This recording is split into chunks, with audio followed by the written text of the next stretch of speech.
Bet on Bears fans, another edition of the Chicago Bears podcast coming your way. Pat the designer here, Chris Bleck and Adam Abdalla joining the show. Unfreeze. Always a little freeze tag at the beginning with Abdalla there. What's going on, guys? How you guys feel? What's up? It's summer, but I love talking football, so I'm ready to go. Listen, there's never a bad time to talk football. Yeah. That is the one thing that I have learned. We're like 3 weeks away from football season. And kind of. No, not kind of. Not kind of. We're 3 weeks away for something to talk about that we're interested in before we're 6 weeks into that and we're no longer interested. Yeah, Exactly. That's Yeah. still good, though. That's a great place to Yeah. be. You Yeah. know what I mean? Yeah. Sure. Like Depth this- charts, practice. Yeah, it's great. This is a weird time of year, too, because it's like you've got to balance. I don't know if you guys are like me. I'm so ready for football to be back. Number one season. Everybody knows it. I'm so not ready for summer to be over. And the second football season starts for me, summer's over. Yeah, I think there's a certain point where we get like a string, and we've had a lot of them recently, where we get to like a string of like 98 days, like 98 degrees, like consecutive days in a row. And I'm like, okay, I'm done being hot. Like that's just bring me some hoodie weather. I'm done with this. I don't like sweating. I'm done. I like a good hoodie weather, but man, Yeah. the summertime shy is unbeatable. Hey, we got a game to play, ladies and gentlemen. Hot or not, we're going to go through some different players and, of course, front office members, coaches, all of that. And we're going to give our opinions on, with those players, coaches, front office people, are we hot on what may happen this season? Sure. Or are we not? Okay. It's going to be a fun time. It's always good. Appreciate let's you do it. guys for tuning in and showing love. Hit that like button, subscribe to the page, leave a 5-star review. Y'all know what to do. As always, today's episode is brought to you by the Advantage Dealer Group. Find your next Chevy, Toyota, or Acura and drive off in under 60 minutes, or they'll make your first car payment. Also brought to you by the Hard Rock Casino, Northern Indiana. Just Las Vegas style gaming, just 30 minutes from Soldier Field, exit 6, right off of I-80 94. All right, boys, I want to start with this one. This is, I think, there could be a real serious turning point this season because of what we've had in the past. Unfortunately, this person does not get the same benefit of the doubt that maybe a Caleb Williams or a Ben Johnson will. This season, hot or not, on make or break year for Ryan Poles. Ooh, Ryan Poles, hot or not? I'm going to go hot based on head coach decision, roster moves that he's made to this point. I like the draft picks. You know, we're a couple months out of the draft now. Looking back on it, I think he handled it well. I'm going to go hot for Ryan Poles.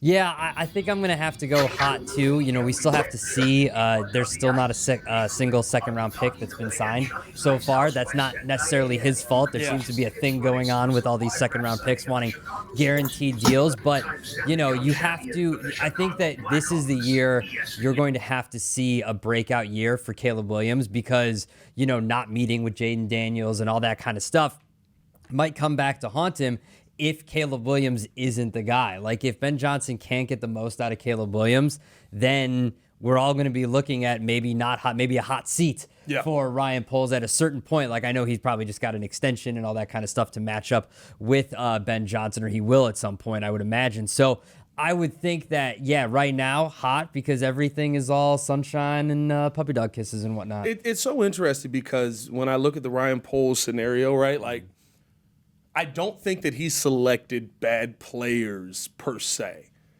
but I feel like we can go through the list of guys and look at the other guy, right? I think Rome Odunze is going to be a great breakout wide receiver this year. I think he's going to be our number one by the end of the year. Yep. Jared Verse looks really good. Yeah. You could have went Jared Verse, and we spent the entire offseason talking about opposite edge rusher for Montez Sweat, right? Like, those are the things where right now I am hot. But it could quickly go the other direction depending on how this season goes for me. Yeah, and Pat, the thing that you point out with Ryan Poles is like he still had a 5-win team last year. He's got to wear that. So I know a lot of the blame goes to Eberflus, to Shane Waldron, bad offensive line. Like, those are all decisions that come from Ryan Poles, and he is still here. You know, that's where I think if we talk about playoffs and the expectation for this team, I love that Ben Johnson says that this stuff is on the table because for Ryan Poles, it should be. Yeah. We're entering, year 5, and this team hasn't gotten to the level that we thought it would be at this point. You should not be rebuilding now. So I think it's it's feel good right now. I'm hot on it. I think he'll figure it out. We're giving him a lot of leeway to try and do this. But if it doesn't, this is also his 5-win team that got them to this spot to then fire a coach and then bring in a new head coach. So, like, it's still, like, it's a cautious hot. I think that's it's good though. That's right? a good take. A cautious hot, like it's like I can see that it's hot. I can see that it's hot, or almost an expectation of hotness. Right. Might we say? Right. I see that pot on the stove that I saw the fire on it a little while ago. You go up to it a little tentatively, and hopefully you don't grab the lid, and you're like, oh, this is still it's ice hot. cold. Yeah. Right. It's ice cold. Oh, we're good. It's tough. Let's keep it moving.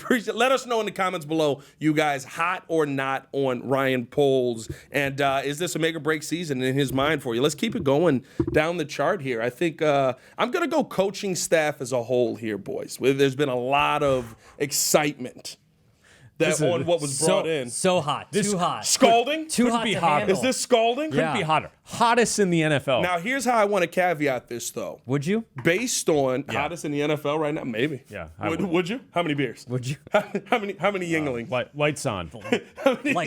like half of one right now. Lights on? Did you say lights on? Yeah, lights on. Yeah. Oh yeah. Here's how I want to caveat this. What a great move. Lights on. Based on coaching staffs you've seen here in the past, and I'm talking about going all the way back, could this be the hottest coaching staff we've ever seen here in Chicago?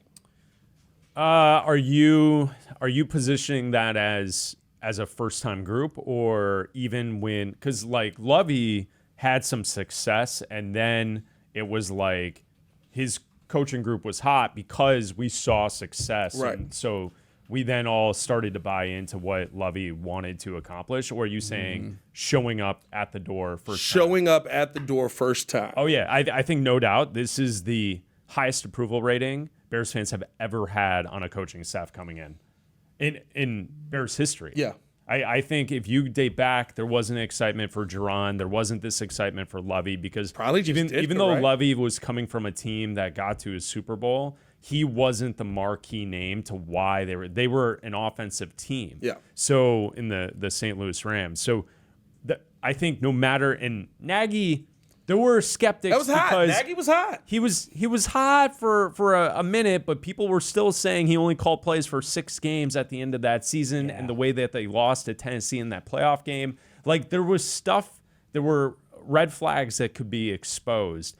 I don't see any of that, and this is the hottest any coaching staff has ever come into Chicago. I think it's also not just because of Ben Johnson, too, right? Like, you brought in Dennis Allen. Like, you're bringing in all these assistants and all these former players that, like, there's not a questionable move. It's not like Ben Johnson went out and is bringing in a first-time defensive coordinator or guys nobody's heard of to, be position coaches. These are all guys that are, like, very respected in the league. Dennis Allen's been a head coach before, so he's got guys he can rely on with previous head coaching experience. Chris mentioned Lovie Smith. Like, there was, like, obviously it wasn't to this level because he wasn't a guy that had been coveted for the last 2 or 3 years. Like, Ben Johnson was the hottest name last year and said no to everybody. So he went back and tried. So you got the guy that everybody wanted for 2 years. And not only did you do that, you got him like the day after they lost. Like the day after the Lions lost, he was like, okay, I'll be the head coach of the Bears. So not only was it, and this is also after a process of interviewing like 20 people. Like, we were just going through the list of guys the Bears were talking to. Like, I don't know, man. I don't know if they're going to get Ben Johnson. And then they come in and they sign him right away. So, yeah, I think, and he's in charge of, and I think also where we are right now in the offseason, that heat is only intensifying because everything he's doing, you're like, oh, this is okay. So I'm gonna sit up I gotta sit up a little more straight than dealing with Eberflus, you know? Like, everything seems to be in order, and he seems like a guy that has been a head coach for a while, the way he's handled certain things, the media, the players, calling out guys right away. Like, it just seems like he's ready for this moment, and that's why I think Bears fans are so excited right now going into the season. Yeah, it's so funny, the differences that you can see right away, and I know we do this with every head coach, but it literally is like that's not how any head coach in Bears history has dealt with this, right? The Caleb Williams article that comes out, every head coach that we've had to this point would have been, we've talked to him, we did what we did, we're going to be fine, it was something in the past, we're not worried about it. Ben Johnson walked up to the podium and went, throw the ball, let me put this in the left field bleachers real quick. And we're going to get this out of the way now. We talked to him, we've dealt with it, here's where I'm at with it, I wasn't here. Like, we've never seen a head coach just run in the building and say, the punches that are coming, I'm punching back at. Yeah. Like, so get your questions out now so that we can be done with this. That, to me, changes. Yeah, it reminds me a lot about, in comparison to Tom Thibodeau, when he got his first head coaching job with the Bulls, and it was one of those things where Thibs was a career assistant, and he was the defensive mind for good teams, and he finally got his chance a little bit later than what usually happens for head coaches. And the moment he got here, he obviously had a very good team, but he got the most out of that team. Yeah. And he also felt like someone who knew exactly what he wanted to accomplish. And I think that's where the Bears in this franchise have had a lot of first-time guys who are trying to learn on the job, and they don't really have a true like North Star on how they want to handle being a head coach. Yeah. And this doesn't feel like that. This feels like Ben Johnson has spent a lot of time and thought on how he wants to be a head coach, and it's refreshing. The Tibbs one is a great comparison too, because the team really didn't change. The Bulls don't change much, as we can see here. The team really didn't change. Tibbs walked into the team that I believe the year before had won 42 games. And was like, all right, let's be one of the best teams in basketball. Yeah. And it was just like the mindset was changed, how they worked, how they went after it. Like, that could be very similar to what we see here. And I think let's expand the coaching conversation then, hot or not. Is this one of the hottest coaching staffs coming in Chicago sports last 20 years? Yeah, I need to expand past 20 years. It's been a rough 20 years. Last 30 years? I would say Joe Madden's up there. Yeah, it's Thibodeau, it's Madden, and then it's this group. Were we this hot on Thibs? I was excited about Thibs, but I don't know if it was like, you're going to fix the Bulls. Yeah, I mean, I guess that's a fair point. I mean, he did come off of a championship with the Celtics, so, he wasn't the lead guy, but it's like maybe some of that being around Doc Rivers, and then I think what we can all find it out later. I think you find out that Thibodeau had a lot to do with why that team had so much success, and it wasn't necessarily Doc that was the reason. I would say, Joe Madden's a great call because I think people were pretty amped. He had so much success in Tampa, and then joins the Cubs, and they are immediately ready to compete. Abdalla had a good one. He was talking to me the other day. He was texting me about it. You love La Russa with the White Sox. Yeah, you know me. Yeah, big La Russa guy. Big La Russa guy? No. Were you? I'm making I thought you were going to be a part of that. That's got to be the worst hire in Chicago I wanted sports them to bring Ozzie back for that job. There's been multiple White Sox. Ozzie might be a good one because everyone loved him as a player. Everyone loved Ozzie. People loved Ozzie. I don't think you knew you were going to get what you got out of him in but he was with the Marlins before then, and they were a scrappy team that got like more. You knew how they were going to play, but you didn't know that was going to lead to a World Series. I think the Ozzie's a really good one. I'll give you one that didn't pan out, and maybe you got to look at it from both spectrums. And I was a children when this happened, but Wani had to be this hot, right? The Wani hire. You guys were there more for it with me, but he was coming off of the dominance in Dallas. You know what I mean? Like. Yeah, was that similar hotness here? I think, I could see that. I think the problem there was the Bears team was less talented. Yeah. So, like, the Cubs, when they got Madden, it was like, this is a team that's on the rise. It took a while for the White Sox with Ozzie. Thibodeau, it felt like they were almost there. So they were, and I kind of feel... If I'm not mistaken, coming off of that hot first-round series against... Boston that year. Yeah. Mm-hmm. So you kind of were like, oh, this team is ready to compete. You just need the right coach. So I also think there's not if you go back to all those coaches, maybe Madden's the exception, and I'm sure you can find articles and comments of people being like, I don't know. Even when Eberflus was hired, Chris and I were on the air and we were like, him? This guy? Yeah. I think that was everyone in Chicago. Yeah, but I'm saying there's not a single person, media, fan, whatever, that is like, this is a bad move by getting Ben Johnson. There's nobody that's like, I don't know, guys. I would have gone with, even with Mike Vrabel. Okay. I think everybody would have rather had Ben Johnson than Mike Vrabel. Probably, yeah. If you didn't get either of them, then you could have said, okay, well, I would have rather had those two guys. But I think that the consensus amongst media, fans, everybody is like, okay, if this doesn't work out, Yurko said it on Carmen and Yurko. If this doesn't work out, everybody wanted this. Yeah. There's no complaining. Yeah. Because everybody wanted this guy. Well, what ups it too is, right, the Bears move was there. Mike McCarthy was available. Mm-hmm. That was the answer. Oh, we're going to go Oppo. We're going to go coach that's done it before, but he's got the offensive ability, and he made Dak Prescott an MVP. There's your answer. Mm-hmm. The Bears move was there, and the Bears were like, no, we're going to close that door for once. We're going to open this door over here with all of these hot coaches. So we'll see what ends up playing out. I think the season, where we're at right now in the season, this coaching staff may, like you said, it may be the hottest in football right now. Vrabel's kind of that was an expectation almost. Oh, yeah, Vrabel with the Patriots. Sure. Once it was available, it was like, okay, we know where he's going. He flew over Chicago to make sure not to come here. I want to go here now because this was a player who, up and down season last year, who there's been a lot of conversation around, and who, to Ben Johnson's credit, Ben Johnson walked in the door and basically said, we're not going to do that here with the body language conversation. And DJ Moore. Are we hot on DJ Moore bounce back season this year? Are we not in on DJ Moore bounce back season this year? Knowing some of the things that we saw last season, I think, they're kind of just his face. But Ben Johnson walked in and was like, I don't care if it's your face. Don't make the face. Get a new face. That's kind of what he said. Yeah, I want to badly say hot. I don't know. I'm going to go not. You feel like he's kind of getting pushed back further and further with the draft picks and things like that? I'm interested in seeing how he responds when at a certain point, because I agree with what you said, Pat. I think Rome Odunze at the end of the season is going to be the number one receiver on this team. Yeah. I just wonder if he becomes the second, third target.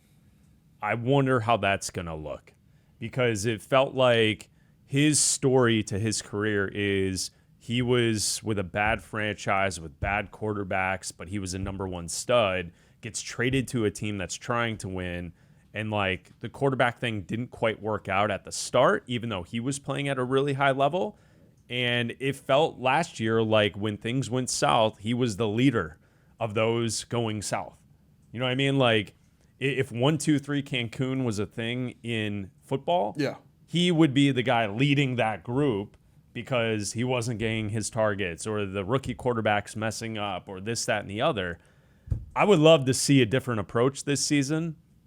There were all kinds of conversations last year in training camp that he was working harder than anyone else. I would love to see that again this year. Yeah. And let's see him be the number one guy. But I have a feeling with Rome, Colson, Burden, all the different players, here, I have a feeling he's not going to be the number one, and I don't know how that's going to look. I'm still going to say hot. I don't think he's ever shown that he's been the diva wide receiver, because I don't think he could have asked out of Carolina 5 times. Yeah. And he never did. He bought a house. Yeah. So he was like, I just bought the crib. I thought I was never yeah, leaving. So he could ask out. Is he that good? I'm not saying he's not good. He was good enough to ask out of Carolina. Yeah, he could have easily. Yeah, right. When the Bears got him, he was good enough to ask out of Carolina. When the Bears got him, everybody was like, finally, the Bears have a true number one wide receiver. Yeah. And I still think until Rome Odunze proves otherwise, he is the number one wide receiver on the team. So, he's not up there in age or anything like that. He's just been in the league a while. But I would say that, maybe this new coaching staff kind of reinvigorizes him. Maybe that's the thing. Maybe he's just got resting, smug face. He's got RBF. Yeah, he does. Yeah. And that's fine. Listen, maybe he's just a head down, go out, make the catches, get the touchdowns, and call it a day. I don't need a dude to be, high-fiving and fist bumping everybody to be a good teammate. He can still be a good teammate and not be the rah-rah guy that still be. You don't have to do that, but you can't be walking off the field. No, when and I don't going think. Your way. Look, I think that I don't think that it's a good example to set, but everybody knew what was going on last year. And I think that's the tough part for me with how people have kind of just moved on from DJ, and now all of a sudden he's got the the bad teammate moniker, or he's the reason why everybody ends up getting fired moniker. To me with DJ, I think it's like I have the keys to get us in the car to get us where we want to go. Mm-hmm. But you have to be in the car with me.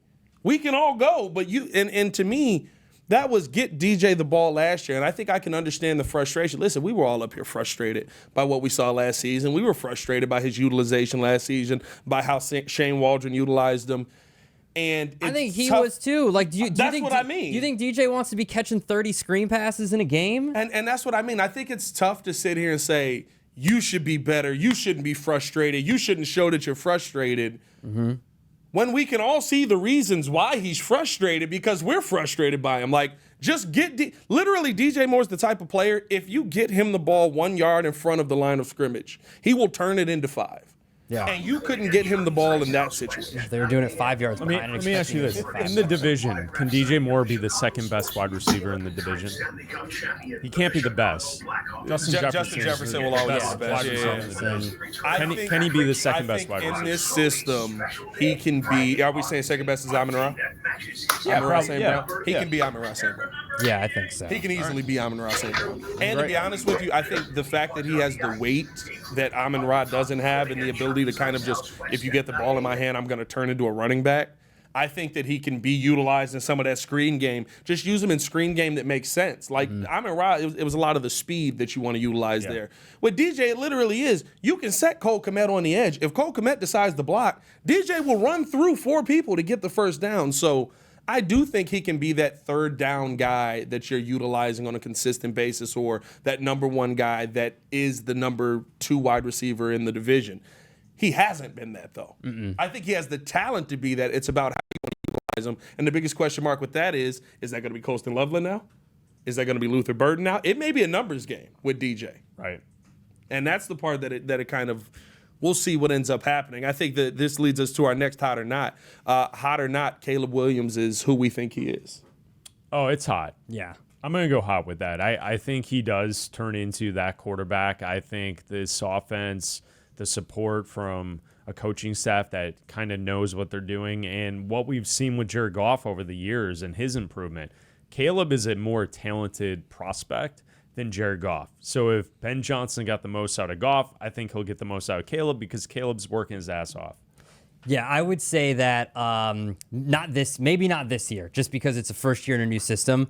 But by the time we get into a couple of years into Ben Johnson with Caleb Williams will be the best quarterback in the division. Ooh. Like he will be. Like, well, Chris said it. Goff's the best quarterback. Right now, Goff's the best quarterback. Yeah. But Caleb has more natural talent and ability than Goff. Like the Pro Football Focus article that came out last week that said that, his ceiling is Jordan Love.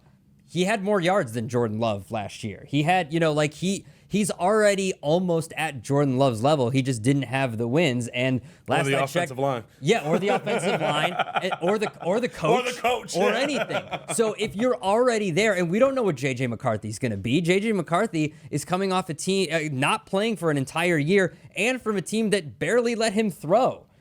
So I would say that when it's all said and done, when we look at it, we'll find out this year whether it was Ben Johnson, Jared Goff, a combination of the both, whatever it is. But now that you have that offensive mind and you added all these weapons and maybe four new offensive linemen, and the Bears' offensive line ranks have shot up too, that Caleb Williams, maybe not this year, but in a couple years, maybe in the third year of Ben Johnson, he will be the best quarterback in the division. I'm hot on this as well. I think the big thing for me is the mindset change that I'm seeing. Ben Johnson is coming in again. We talked about Ben Johnson, and he's not running from anything, and it's making Caleb Williams not run from anything. Caleb Williams sitting on the podium, with Jordan Love, basically going, "Let me tell you what I think about the Packers." He's got a F the Packers chant going. He understands. Oh, we're going to war. Yeah. Like, Ben Johnson walked in, took shots at Kevin O'Connell and Matt LaFleur, and basically were like, run it up. I love it. I love it too. Yeah. But I don't think you come in with that mindset and that confidence if you don't feel you have the tools in place to make it work. And the one thing about Ben Johnson we can see is when you give him the tools, he makes it work. The head coaching question marks, they're going to be there. The real question marks are clock management, timeouts. Oh, by the way, you got somebody who is good at that on the team. Yeah. in Dennis Allen. Who knows the situations? Who knows the situations? Who knows when to do? Yeah, just switch the mic over. You might want to call a timeout here. Yeah. You know what I mean? Like, Yeah. It's also common sense. The timeouts that weren't called last year were just bad. Let's finish it out with this. I want to get a hot or not on this because I think this is the biggest one of the season that most Bears fans care about. Hot or not, you smashing the over on the Bears? 8.5 wins. You taking the over here? 9-win season. Yeah, I'm above 500. I'm going hot. You hot on that? I don't know if that equals a playoff run. I hope it does. But I think they win more than the 8.5. Now, how hot we saying? Is this boiling hot or is this like, it's a little warm? Don't touch it. You might hurt yourself, but you can hold your hand on it 3 seconds. I don't think they get to 10. So okay, that's a you can keep the hand above it kind of fire. Yeah, I think it's just the schedule, right? Like facing the AFC North is going to be tough, man. So I think they get to 9. 10 is if like everything goes right, like everything has to be perfect on this team. Caleb stayed healthy through 68 sacks. Like if he can stay healthy and play all 17 games again, then again, like the injury pendulum has to swing your way again, and if it does, then that's part of everything going right. Yeah. And maybe you win a couple more games in the division. You beat the teams you're supposed to beat. Like you're supposed to beat the Browns. You beat the Browns, right? So it's stuff like that has to happen. And then you also sneak one. Like, can you find a way to beat the Bengals? Do you sneak one out against That's the one team? I think you sneak. Yeah, like a team that you're not supposed to beat. That's how you get to 10. So, or like the 49ers or something like that, right? So that's how you can get to 10, but I think 9 is a good number, and I'll take the over at 9 because you just mentioned it. The timeout situations, all the stuff with Matt Eberflus, that's 3 more wins. You should have been at 8. Right there. Yeah. That's an 8-win team. Caleb played good enough to be an 8-win team, and Matt Eberflus denied them that. I keep saying this. If Thomas Brown game plan going into that one overtime isn't go be Superman, then maybe we win that game too. Yeah. Like, how about I get a Call play? a timeout against the Lions. How about I get a play? Call a timeout against the Commanders. I don't know. I think this is the part that I think is very tough because I'm with you guys. I'm sitting at 9 wins. I know it's because I'm a Bears fan, though. I know it's because I'm trying to protect myself. The expectation should be higher. You got the coach. You've got we talk about this coaching staff like it should be one of the best in football. Mm-hmm. We talk about this quarterback like he should be one of the best talents in football. We talk about now this offensive line as if it's fixed. You talk about this wide receiving core as which one should be one of the better in football, at least one of the best in the NFC. Like, we should be talking about this team as a 10, 11-win team. But I feel like as Bears fans, we go, nah, I can't. Come on. 11 wins? No. But I think that there are I think we're higher than some people. Like some are living at 7. Everything that you just said, a lot of people are saying, "Well, I need to see it first. I need to, like whether it's Carmen, Sylvie, whoever it is, they've all said, I'm gonna wait and see because I don't want to get got again, right? Yeah. And that's fine. But I think that when it comes time to make predictions from national people, like the Bears might be one of the sexy teams that people are like, I don't know, maybe they're going to make a wild card spot. I think when it's time to, well, first off, we know Orlovsky's going to go 15 wins or they're going to win 2. Yeah. But shout out to Dano. But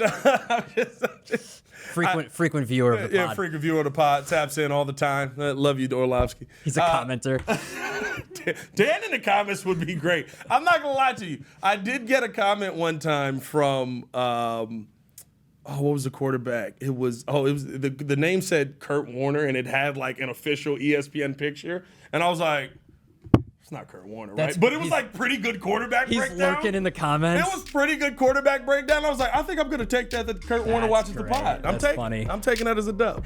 Let us know if you guys are hot or not on all these topics in the comments below. Appreciate you guys for tuning in and showing love. As always, hit that like button, subscribe to the page, leave a 5-star review. Y'all know what to do. For Chris Bleck and Adam Abdalla, it's your boy Pat the Designer. Back at it again. Let's see how hot you are in the comments. Y'all stay safe out there, Chicago. Bread down. One love. Peace.